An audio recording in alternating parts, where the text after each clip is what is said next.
उत्तर प्रदेश नायाब राज्य बन चुका है।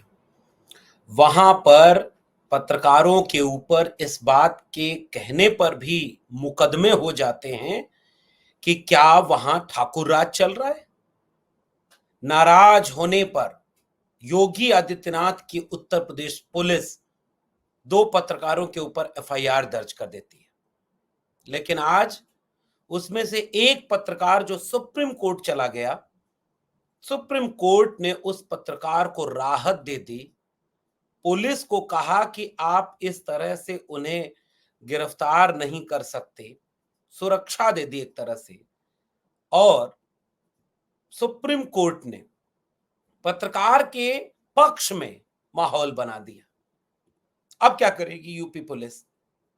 जो यूपी पुलिस पिछले दिनों लगातार फेक एनकाउंटर से लेकर के तमाम तरह के आरोपों में घिरती चली जा रही थी, कोर्ट ने इस पर फिर से एक सख्ती दिखाई है। आज के वीडियो में थोड़ा इसकी पड़ताल करते हुए उत्तर प्रदेश और देश की राजनीति पर एक विश्लेषण करेंगे। मुकदमों से लेकर जेलों तक, पुलिस से लेकर तानाशाही रवैये तक।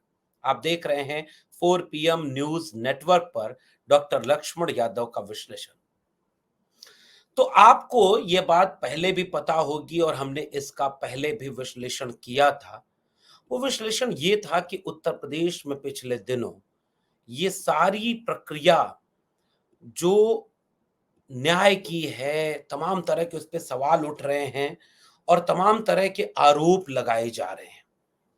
यहां तक कि इनकाउंटर और बुलडोजर, उत्तर प्रदेश सरकार ने कोशिश की कि इनकाउंटर और बुलडोजर को न्याय शासन प्रक्रिया का एक बड़ा हिस्सा बना दिया जाए। और बुलडोजर राज को ऐसा प्रचारित किया गया कि गोया न्याय का प्रतीक बुलडोजर ही है। और बुलडोजर के बारे में यह आरोप लगाया गया कि वह सबके ऊपर नहीं चलता, कि जो भी आरोपी है उसकी जाति नहीं देखी, उसका धर्म नहीं देखा, एक निष्पक्ष और तटस्थ भाव से हर आरोपी का घर गिरा दिया। ऐसा नहीं हुआ। अगर वो आरोपी मुसलमान है तो उसके घर पर बुलडोजर चला दिया। अगर वो आरोपी दलित पिछड़ा कोई है तो उसे इनकाउंटर में गोली मार दिया। बाद में घर मैनेज करने के लिए उनके पास और भी तरीके होते हैं। दूसरा परिवार भी कहता है, जो ठाकुर है वो भी कहा कि देखिए उनके चक्कर में हमारे भाई परिवार वाले को गोली मार सकते हो, मार दिया। हालांकि जिसके पास कई दर्जन मुकदमे थे उसको नहीं मारा। बुलडोजर चला करके आरोपी के घरों को गिरा दिया अगर वो मुसलमान है।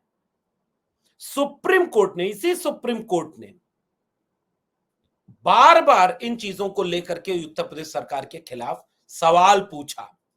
लेकिन भाई उत्तर प्रदेश सरकार से अगर सुप्रीम कोर्ट कोई सवाल कर दे, टेलीविजन चैनल पर योगी आदित्यनाथ के बारे में कोई खबर नहीं चलेगी कि क्या करेंगे अब मुख्यमंत्री।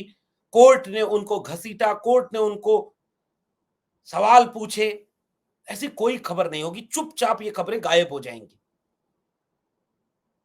तो बुलडोजर एक मुसलमान विरोधी मानसिकता जो आरोप लग रहा है उत्तर प्रदेश सरकार पर, वो बुलडोजर से लेकर के फेक एनकाउंटर तक में जुड़ रहा है और उसमें दलित पिछड़ भी जुड़ रहा है। अभी जैसे सपा के एक विधायक है महबूब अली, उनका एक बयान काट करके चला दिया। आरएसएस, बीजेपी और उनके समर्थक, मीडिया, टेलीविजन, पत्रकारों ने कि देखो महबूब अली कह रहे हैं कि ये जो जो जो मुसलमान है उनकी आबादी बढ़ रही है, अब इनका राज आएगा। चल गया। देखो सपा विधायक कैसे मुसलमानों के राज आने की बात कर रहा है। बाद में पता चला कि नहीं भाई, सपा विधायक तो ये नहीं कह रहा था। वो कह रहे थे कि पीडीए में सबकी हिस्सेदारी है, जो भी अमन पसंद है, जो भी तरक्की पसंद है, मुल्क से मोहब्बत करते हैं, वो सारे लोग एकजुट हो जाएं और सरकार 2027 में बदलें। लेकिन ध्यान रखना, आपको कान फूकने वाले झोला टांग के गांव गांव पहुंचेंगे और वो ये बात कहेंगे कि मुसलमानों की आबादी बढ़ रही है, अब मुसलमानों का राज आने वाला है। तो शुरू वाला सारा हिस्सा काट दिया और बाद में अपने नैरेटिव के हिसाब से चला दिया महबूब अली के खिलाफ। तो ये जो मानसिकता है उत्तर प्रदेश में, वो खुलेआम जग जाहिर होती चली जा रही है। वो बीएचयू में एक छात्रा के खिलाफ आरोप लगा कि गैंग रेप किया। 3 लड़कों का नाम आया, तीनों बीजेपी आईटी सेल के मेंबर। 60 दिन तक उनकी गिरफ्तारी नहीं हुई। पुलिस को पता था कि वहां पर कौन आरोपी है, और वो सारे लोग मध्य प्रदेश में चुनाव में काम कर रहे थे। बाद में दबाव बढ़ा, बीएचयू के छात्रों ने आंदोलन किया, मुद्दा गरमाया, उन्हें गिरफ्तार किया गया। बाद में पता चला कि उनमें से 2 बरी मतलब जमानत पर रिहा हो गए, एक अभी भी बंद है। और अभी लेटेस्ट खबर यह आई कि बीएचयू में जो आंदोलन करने वाले विद्यार्थी थे, उनको सस्पेंड कर दिया बीएचयू ने। और जो बीएचयू के आरोपी, गैंगरेप के आरोपी थे, उनमें से 3 में से 2 बरी हैं, मतलब बाहर हैं, जेल के बाहर हैं। न उनमें से किसी के पैर में गोली मारी गई, न उनका एनकाउंटर हुआ, न उनके घरों पर बुलडोजर चला, क्योंकि वो बीजेपी से जुड़े हुए थे। उत्तर प्रदेश में ऐसी तमाम खबरें रोज आती चली जाएंगी। एक मोहित खान को लेकर कहा एक बलात्कारी है, अयोध्या का है, सपा नेता है। डीएनए रिपोर्ट की बात कर दी, जांच की बात, तो अखिलेश यादव ने तो वो कहा कि अरे डीएनए की बात क्यों कर रहे, बाद में पता चला उसका डीएनए मैच ही नहीं किया। हालांकि वो अपराध से बरी नहीं हो गया है, उसके और भी पेचीदा मामले, क्योंकि गैंग रेप का मामला वहां भी सामने आया है। लेकिन नैरेटिव चलाने में योगी आदित्यनाथ भी पीछे नहीं रहते। जब वो सदन में खड़े होकर के जातियों को गिनवाते हैं, जैसे उनका एक बयान आया था कि सद्भावना ट्रेन चलाने की बात है, तो अब चलेगी, ये सद्भावना वाले हैं, इनके ऊपर बुलेट ट्रेन चलेगी सीधे, क्योंकि मुसलमान का नाम लेते हैं वो। गोमती नगर में पानी भरा, और हम बार बार इस घटना को, ये सामान्य घटना नहीं है, ये एक सैंपल है कि मानसिकता क्या है। और पानी भरा तो उन्होंने कहा कि कैसे ये सारी प्रक्रिया हुई, उसमें से एक यादव का नाम लिया, एक मुसलमान का नाम लिया, और उसके बाद भी वो कहते हैं कि वो योगी हैं, वो कोई भी जातिवाद नहीं करते। तो उत्तर प्रदेश के 2 पत्रकारों ने, जिसमें से एक का नाम है अभिषेक त्रिपाठी और अभिषेक उपाध्याय, और दूसरे का नाम है ममता त्रिपाठी, इन्होंने यही तो कहा जब एनकाउंटर हुआ था कि कितने पूरे प्रदेश में, पूरे उसमें ये सारे लोग कैसे ठाकुरवाद के वर्चस्व में है। हालांकि दोनों आरोप लगाने वाले लोग ब्राह्मण थे। मौका मिल गया कि भाई आपने गलत आरोप लगाए, वो नाम पर नाम लिख करके ट्वीट करने लगे। दोनों पत्रकार, अभिषेक उपाध्याय भी और ममता त्रिपाठी भी।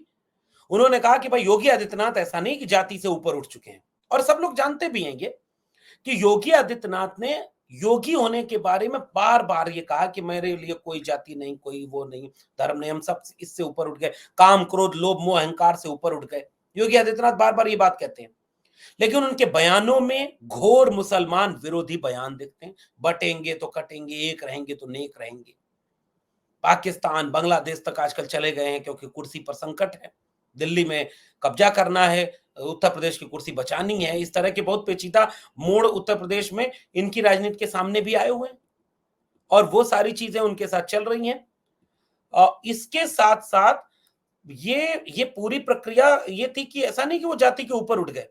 जाति के ऊपर उठ जाते तो वो सारे आरोप लगाते ही नहीं मुख्यमंत्री योगी आदित्यनाथ, जो वो सदन में खड़े होकर के बोल देते हैं, फिर किसी मीडिया चैनल को बयान देते हुए कहते हैं कि मुझे कोई दिक्कत नहीं, मैं भी क्षत्रिय हूं और भगवान भी इस जाति में पैदा होते हैं, मुझे गर्व है। लेकिन वो तब योगी होते हैं कि नहीं, ये पता नहीं। यही बात जब ममता त्रिपाठी ने शेयर की थी असल में अभिषेक उपाध्याय के बारे में। अभिषेक उपाध्याय कोई ऐसा पत्रकार नहीं है कि वो बहुत प्रगतिशील रहा हो, वो घोर सांप्रदायिक पत्रकार रहा है। उसने आजम खान से लेकर बुलडोजर पर बीजेपी के पक्ष वाले नैरेटिव को चलाया है। अखिलेश यादव से बदतमीजी करने वाले पत्रकारों में से एक वो रहा है, जिसने सवाल पूछने के नाम पर जो तेवर अखिलेश यादव और राहुल गांधी के सामने उसका रहता है, वो कभी योगी आदित्यनाथ के सामने नहीं रहा। उसका बीजेपी किसी नेता के सामने नहीं रहा, अंदरूनी कोई भी राजनीति हो। लेकिन इस बार उसने योगी आदित्यनाथ के ऊपर टिप्पणी कर दी कि भाई आपके पूरे राज्य में केवल ठाकुरों का वर्चस्व है। हालांकि बाद में लोगों ने यह भी साबित कर दिया कि जो बचा खुचा है सब ब्राह्मणों के हाथ में है। ठाकुर और ब्राह्मण मिलकर के पूरा देश प्रदेश चला रहे हैं, बाकी दलित, पिछड़े, मुसलमान ये तो सब शिकार हो रहे हैं साजिश के। हालांकि इस पर डिबेट होती नहीं है, लेकिन उन दोनों के ऊपर योगी आदित्यनाथ की पुलिस ने मुकदमा कर दिया, एफआईआर कर दिया। और एफआईआर करने वाली भाषा बड़ी कमाल की थी भाई। मैं तो इस पूरे केस को इस सैंपल की तरह देखता हूं। उस भाषा में योगी आदित्यनाथ को पहले क्या होता था, यही पत्रकार सब मिल करके योगी आदित्यनाथ हो, नरेंद्र मोदी हो, इन लोगों को भगवान के करीब ले जाकर के आसपास कहीं थोड़ा नीचे छोड़ देते थे। पत्रकार मीडिया घराने में से लेकर के, आम कैसे खाते हैं, चूस के खाते हैं कि नहीं, पर्स रखते हैं कि नहीं, थकते क्यों नहीं है, बिछी पड़ी है मीडिया। उन्हीं के नैरेटिव को चलाती है, उन्हीं की भाषा को चलाती है और उन्हीं के पक्ष में माहौल बनाती है। तो भगवान के पास ले जाकर के थोड़ा सा करीब या बराबर ले जाकर के छोड़ देती है मीडिया इस देश में नरेंद्र मोदी योगी आदित्यनाथ को। अखिलेश यादव होते मुख्यमंत्री तो टेलीविजन चैनल हेडलाइन चलाता, मुख्यमंत्री इस्तीफा दो। पूरे 7 साल हो गए हैं, 7.5 साल होने वाले हैं, उत्तर प्रदेश की एक कोई खबर किसी टेलीविजन की दिखा दीजिएगा कि योगी आदित्यनाथ इस्तीफा दो। क्योंकि आपके राज्य में अपराध बढ़ रहे हैं, महिलाओं पर हिंसा बढ़ रही है, आपकी सरकार में गलत काम हो रहे हैं। लेकिन पिछली सरकारों में कोई भी घटना हो जाए मुख्यमंत्री से इस्तीफा मांगा जाता था। तो इन पत्रकारों ने भी कभी योगी आदित्यनाथ से इस्तीफा उस तरह से नहीं मांगा होगा। लेकिन आज अगर वो ये बात कहते हुए दिखे कि भाई आपके पूरे राज्य में तो ठाकुर ही ठाकुर भर गए, देखिए आपके मुख्यमंत्री कार्यालय से लेकर सचिवालय, सचिवालय से लेकर डीएम, एसपी पूरे जगह पर भर गए। इस बात से नाराज होकर के अभिषेक उपाध्याय, ममता त्रिपाठी के ऊपर मुकदमा दर्ज कर दिया सुप्रीम कोर्ट ने, उत्तर प्रदेश पुलिस ने, और सुप्रीम कोर्ट चला गया पत्रकार अभिषेक त्रिपाठी। आज पत्रकार ने अपने ट्विटर हैंडल पर यह बात लिखी, सुप्रीम न्याय, सुप्रीम कोर्ट ने यूपी के सीएम योगी आदित्यनाथ को ईश्वर बताकर मेरे खिलाफ की गई एफआईआर पर मुझे प्रोटेक्शन देते हुए यूपी सरकार को नोटिस जारी कर दिया। ईश्वर वाली बात पता है कि नहीं आपको? जो एफआईआर हुई थी उसमें हमने कहा ना, बाकी लोग अपनी भक्ति में ईश्वर के थोड़ा नीचे या आसपास ले जाकर छोड़ देते, और यहां पर इस एफआईआर में ईश्वर का अवतार घोषित कर दिया, ईश्वर से ऊपर तक का मामला चला गया योगी आदित्यनाथ को कि उनकी आलोचना कोई कैसे कर सकता है। वो देश के सबसे अच्छे प्रधान मुख्यमंत्री हैं, उनके वो बहुत न्यायप्रिय हैं, सब कुछ वो बहुत अच्छा करते हैं, उनके ऊपर कोई सवाल कैसे पूछ सकता है? पूरा एफआईआर केस स्टडी है इस देश की न्याय एफआईआर करने की पूरी इतिहास का, और एक चुने हुए मुख्यमंत्री को भगवान बना देने का, पूजनीय बना देने का, आरती उतारने का। और भगवान से कोई सवाल कैसे पूछ सकता है? एफआईआर ये कहता है, कैसे तुम आरोप लगा सकते हो? ठाकुरवाद कर रहे हैं। और उसके ऊपर एफआईआर हो भी गई। इस देश में गरीब कमजोर थाने पर धक्का खाते रह जाए, उतना जल्दी उसकी एफआईआर नहीं लिखी जाती। उसको एफआईआर लिखवाने के लिए भी धक्का खाना पड़ेगा, आंदोलन करना पड़ेगा, बहुत लड़ना पड़ेगा। लेकिन यहां पर एफआईआर दर्ज कर ली और उसी भाषा में दर्ज कर ली, भगवान से भी ऊपर पूजनीय, उनके ऊपर सवाल कैसे पूछ? इसलिए पत्रकार लिख रहा है कि वो एफआईआर पर ईश्वर बताकर मेरे खिलाफ की गई एफआईआर पर प्रोटेक्शन दिया सुप्रीम कोर्ट ने। और उसने कहा कि यह जो पूरा प्रोटेक्शन है, supreme court grants protection to a journalist seeking questioning of FIR against him for story relating to caste biased in general administration of the state of Uttar Pradesh. इसका मतलब क्या ये नहीं निकलता कि उत्तर प्रदेश में योगी आदित्यनाथ की सरकार वाकई जातिवादी है? मैं इससे आपसे एक सवाल पूछ रहा हूं, अगर सुप्रीम कोर्ट ने स्टोरी करने वाले उस व्यक्ति के ऊपर यह बात लगा दी कि भाई आप जो कर रहे हो ठाकुरवाद का आरोप लगा है, और एफआईआर आपने उसी पत्रकार पर कर दी जिसने आरोप लगाया, तो सुप्रीम कोर्ट कह रहा है कि इसको हटाओ, क्वेश्चन करो ये एफआईआर को। इसका मतलब कहीं ना कहीं ये बात है क्या? नोटिस दे दिया यूपी सरकार को। अब क्या करेगी यूपी सरकार? यूपी पुलिस क्या करेगी?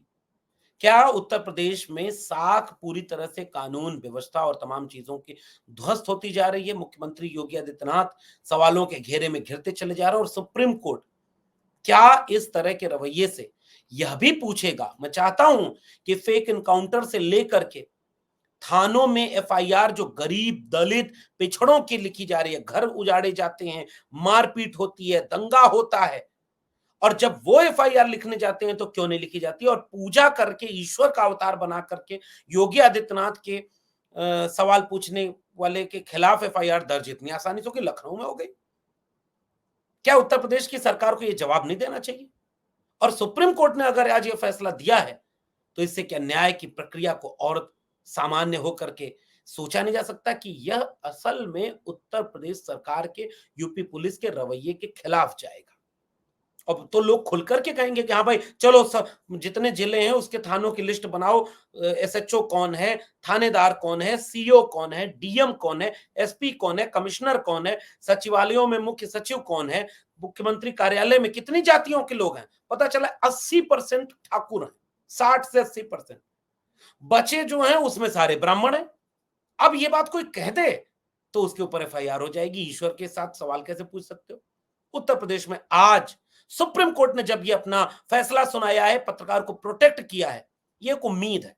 पत्रकार, उम्मीद करता हूं कि बाकी पत्रकार भी इससे समझेंगे और जिस तीखे तेवर के साथ, जैसे ये पूरा पत्रकार का अभिषेक उपाध्याय का पूरा रवैया देखेंगे तो योगी से बहुत कम योगी के अधिकारियों पर गुस्सा है वो आदमी।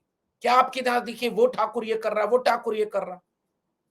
मैं उम्मीद करता हूं कि पत्रकारिता के धर्म में ये सवाल भी पूछे जाएंगे, 86 में 56 एसडीएम कहां है यादव, और आज जिलों में थाना कौन चला रहा है, आज कौन एफआईआर लिखने के लिए बैठा हुआ। उत्तर प्रदेश की सरकार इस तरह के विवादों से अपने को कैसे बचाएगी, नीचे कमेंट बॉक्स में आप भी बताइएगा। और मुख्यमंत्री योगी आदित्यनाथ छवि को किस तरह से बचा पाएंगे, मीडिया और सुप्रीम कोर्ट से लेकर के न्यायपालिका उसे कैसे देखेगी, इन सारी बातों पर हमारी लगातार नजर रहेगी। फिर मिलेंगे किसी और टिप्पणी के साथ, तब तक के लिए बहुत बहुत धन्यवाद।